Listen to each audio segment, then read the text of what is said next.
It's important to us to showcase that Tony Stark, that Iron Man, is a global hero. He's a jet setter, so the idea of shooting in Monaco and the idea of actually shooting in Monaco during the historic Grand Prix was very exciting.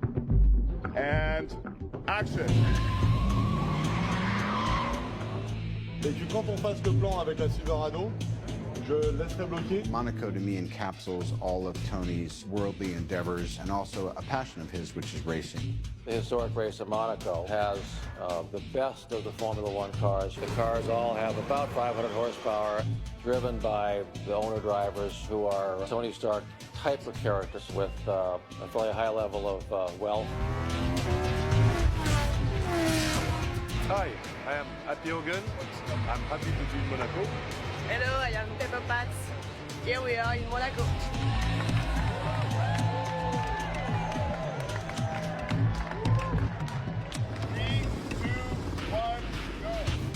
It's our first day of shooting here in Monaco. We had to close off a certain section of the circuit and run all of our vehicles through to mimic the movements of both the race cars, the start car, as well as Happy and Pepper in the Rolls Royce as they come to help Tony save the day. 400-meter mark. See where the gap is? Yeah. No barrier? Yeah. Right there is where it should happen. Yeah, I think we have to, it's a boom down to that. And action. It's a combination of empty plates, sort of cars driving with cameras down the street, into which we'll add digital race cars of Tony racing, background plates behind people, just to make it feel like we're actually in Monaco. And then we'll combine that with other material we shoot in sets in LA that are also built to replicate this environment. To make it look as if the entire fight and all of the actors were here in Monaco, whereas they actually weren't. All of their work is shot in Downey, California. When you're recreating a race, how do you get around all these logistics? The race cars are very temperamental. You can only start them up once. It takes 12 people to start it up. There's a team that runs the car.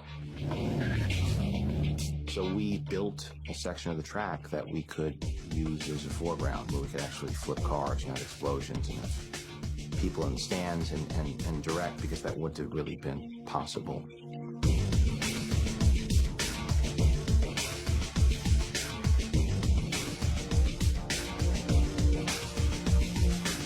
We built that track in Downey, which is a place that we shot the first film, and it's a film-friendly studio with a lot of outdoor space. So we're building a large-size set with an enormous green screen.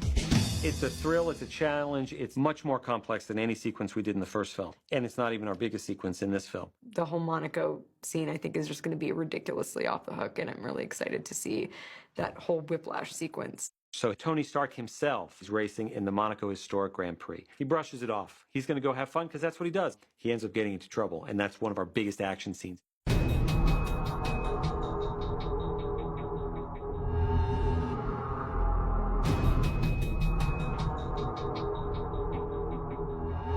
We premiere Whiplash in the first version of his suit.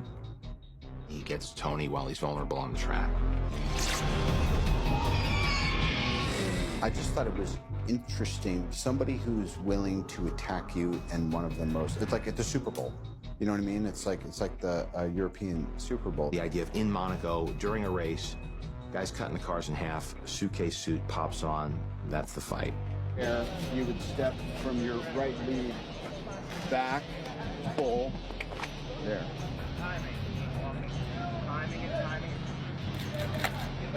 We did whip training. We used bull whips, and then we got to where we could do certain things with the bull whips, which is hard with two hands to coordinate it.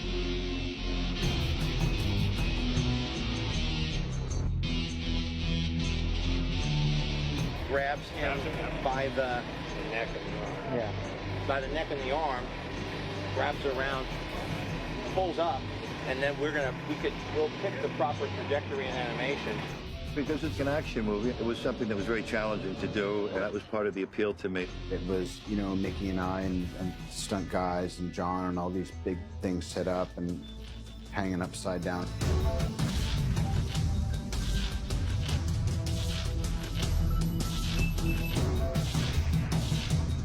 They're all coming off the stuff around here. And I'll do that.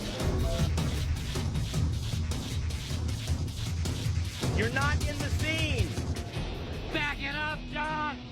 Back it up! You're on my balls, man. You're killing me. Yeah, back it up.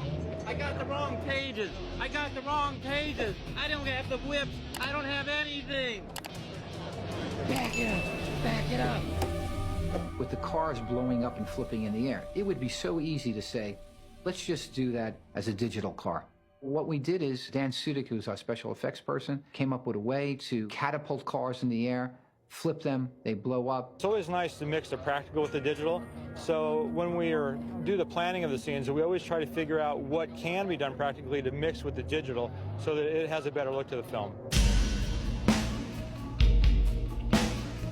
We actually built 17 race cars. Some with smoke that gets ejected onto the tires at certain points down the track, so it looks like the tires are locked up. So that's what some of these tubes are. These are our cannons.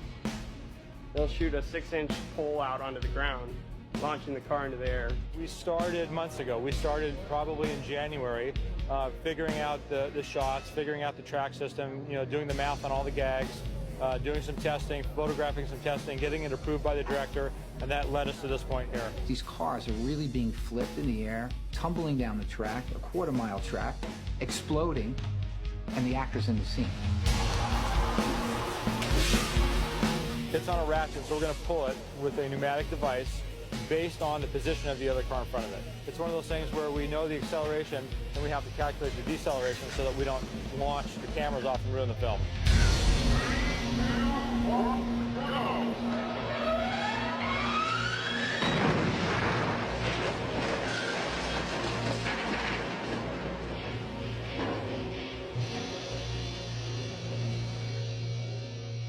Thanks so much, and also thanks for putting up with these conditions and all that running and the energy in the sun. And I know what it's like. I get it, and I know how hard it is to do what you're doing. So thank you so much. I want to thank the crew also for pulling it today.